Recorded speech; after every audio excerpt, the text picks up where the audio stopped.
The medieval castle here at Falaise, meaning cliff in French, is one of the largest castle enclosures in Europe, perched atop a rocky outcrop dominating the surrounding area, consisting of fortified inner and outer courtyards, flanked by no less than 15 towers. The castle has become known as William the Conqueror's castle over time, and although he was born here in around 1028, it was in fact his father, Robert, Duke of Normandy, who began the main construction at the site.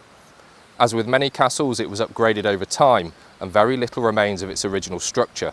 The name has likely stuck because of William's fame. The castle is actually a very small part of what once stood here. If you take a walk around Falaise, you'll notice that the battlements stretch out much further, and the entire town was once a walled city. Just beneath the main keep is a spring known as the Arlette Fountain. Legend has it that William's father, Robert the Magnificent, first met William's mother at this very spot. He was already married but fell madly in love with the fur merchant's daughter. She accepted his invite to the castle, and several months later, William was born. It's home to 3 keeps, including the main one known as the Great Keep. This was built in the 12th century by the son of William the Conqueror, Henry I, King of England, and is of typical Anglo-Norman construction. It was built on the original foundations of the earlier castle and was part of a major upgrade. It was not only designed to house the royal court in comfort, with large banquet halls, luxurious chambers, and even a private chapel, it was also a military structure. Its lower levels were devoid of windows, and its walls were extremely thick. It was extended with a second keep later on, but this was really an extension of its living space.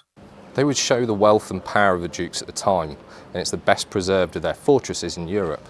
In the 13th century, the castle, along with the rest of Normandy, was captured by the King of France, Philip II, also known as Philip Augustus. It would mark the end of the Anglo-Norman Empire, and he too would see more work carried out, including the large 115-foot tall circular tower, later named Talbot Tower, after an English commander who was in possession of the castle during the 100 Years' War and saw its repair. If you look carefully, you'll notice some carvings on some of the stonework. Some of it is more modern, but some dates back to the time of its original construction. One famous scene from the 13th century depicts armed horsemen, coats of arms, and a 14th century carving portraying a king receiving homage, amongst many other examples. The castle saw many feuds, murders, sons turn against fathers, brothers tried to kill brothers, and sieges that would see it exchange hands a number of times, especially during the 100 Years' War between the British and the French. Eventually it was abandoned in the 17th century before being classified as a historic monument in 1840, and it was partially restored between 1870 and 1874, with a much more comprehensive restoration beginning in 1986 to the current day. During World War II, Falaise was heavily bombed and saw a lot of the town destroyed. Mostly the castle survived and the keeps were undamaged, but if you take the short walk from the castle to the square nearby that features the statue of William the Conqueror, you will find the Falaise church, where you can still see much of the damage that was done.